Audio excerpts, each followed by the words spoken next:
mornings around here are just nuts, and I just can't seem to make it to do this in the morning. So we're gonna see. I don't know, dinner time with spaniels, whatever. But anyway, I did talk about vestibular disease in kitty cats. Gosh, I think that was last week. I don't even remember.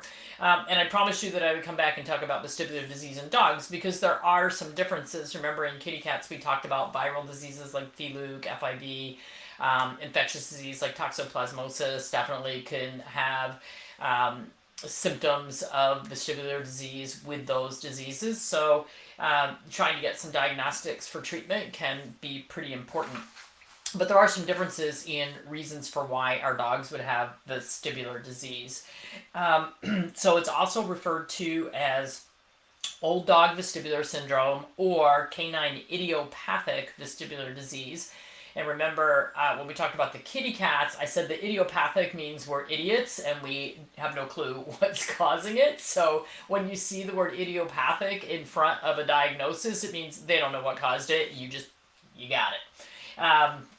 So it's a sudden and non-progressive disturbance of balance. So if the problem continues to get worse and worse and worse and worse once they start showing symptoms, then I definitely would be looking at getting an MRI, looking for the possibility of a brain tumor or some sort of growth or something inside the inner ear. Because with these, generally, they will get better very quickly. So the vestibular system is responsible for balance, and that's what keeps us walking upright in a straight line. Those days when you feel like you're kind of dizzy or can't quite keep your feet under you, you've got sea legs, then that is a problem with the balancing apparatus in the inner ear, and it causes dizziness, so they kind of walk like a drunken sailor. Most of the symptoms will resolve in 24 to 48 hours, and by 7 to 10 days later, they're pretty much back to normal. So besides the being off balance, they'll probably have a head tilt to one side or the other, and they'll probably have what we call nystagmus, which is that rapid eye movement where the eyes are going back and forth, back and forth, back and forth.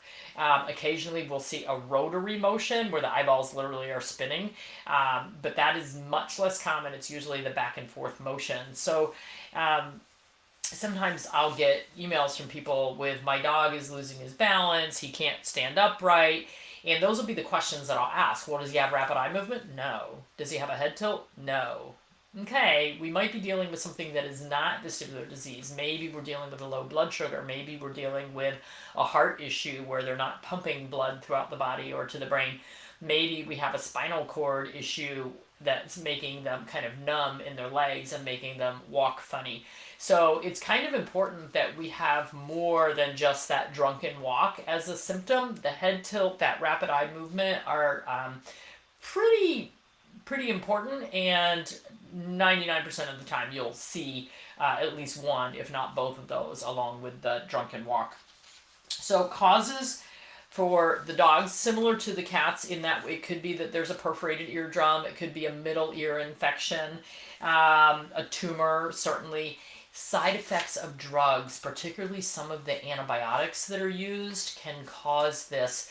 I know with some antibiotics, people report ringing of the ears. Our dogs and cats may get that as well, but how would we know other than they may, be shaking their head or acting like something's really bugging them, scratching at it. But one of the big things in dogs that is different from cats is we can see this as a result of untreated hypothyroidism. So low thyroid function can actually go along with this. And in my mind, I sort of associate that with the fact that when we have like an autoimmune disease that is attacking the nerves in the head and throat area, that's going to attack the thyroid, could potentially attack some of the cranial nerves, the nerves in the head and the nerves that go to that balancing apparatus. Some breeds of dogs are more prone to developing vestibular disease, including German Shepherds and Doberman Pinschers. And when you have a big dog like that who can't stand up, it's a bit of a problem. So It's almost always seen in older dogs. Occasionally, it will be seen in younger dogs. So we get the pronounced head tilt, staggering, stumbling, nausea, and vomiting because they're nauseous from being dizzy. Think about how you feel when you're on a boat and you're seasick if you're one of those people who doesn't do well with traveling. Lack of coordination, they may circle in one direction because they've got that head tilt, and so they'll just keep circling around and circling around. You'll notice that they may stand, if they're able to stand, they'll stand with a very wide stance, their legs very far apart because they're trying to support themselves on four corners.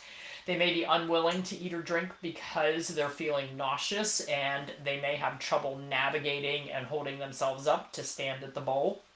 And they may choose to sleep on hard surfaces rather than soft surfaces. Part of that is it just feels more stable for them. So definitely you would want to get them in and get them checked, get them treated for nausea if they're just so nauseous that they're vomiting continuously or they can't hold anything down. In that first 24 to 48 hour period, you may need to syringe feed them, syringe water to them. It's not going to hurt them to miss food. Unlike our kitty cats who can't go more than about 48 hours without eating, our dogs can miss food, but they cannot miss water. So you do have to at least get some fluids in. So if they're bad enough, that could mean IV fluids in the hospital or sub-Q fluids under the skin. But definitely, syringing some bone broth or some water or some, thin gruels, that sort of thing. If the symptoms are getting worse instead of better, definitely be in touch with your veterinarian. I would recommend having blood work drawn if you haven't had it recently, particularly to check for a thyroid problem to see if that could be contributing to what you have going on.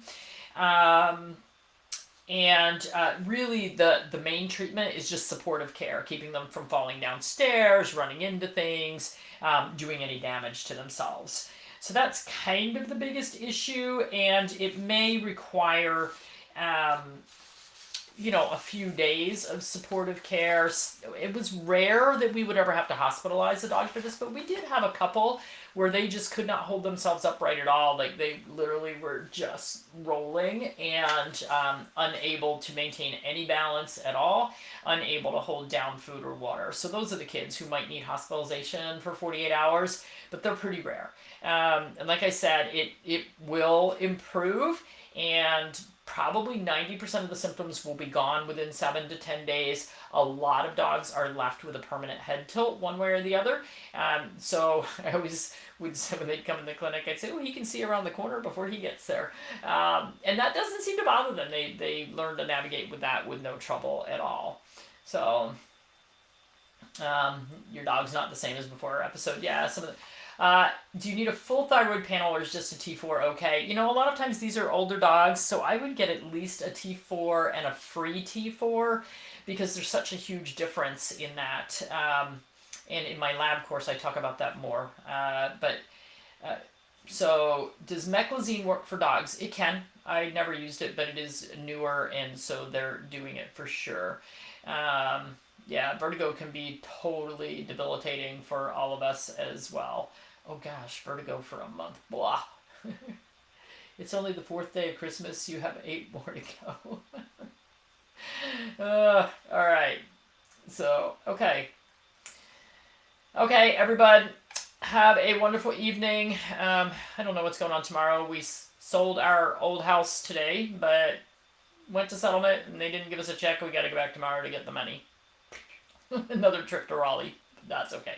Anyway, it is what it is. Okay. We get a little more bells because we only have a couple days left of bells. And then we're in a new year. What's everybody's plans for New Year's? Our plan is to sit out in the barn and keep our animals from going crazy because from what we heard last year, our neighborhood was crazy with guns and fireworks, and it's not going to go well. 4th of July, our horses were scared out of their wits, so we'll be spending the ringing of the new year in the barn. Holding little hooves and paws. Have a great evening, everyone.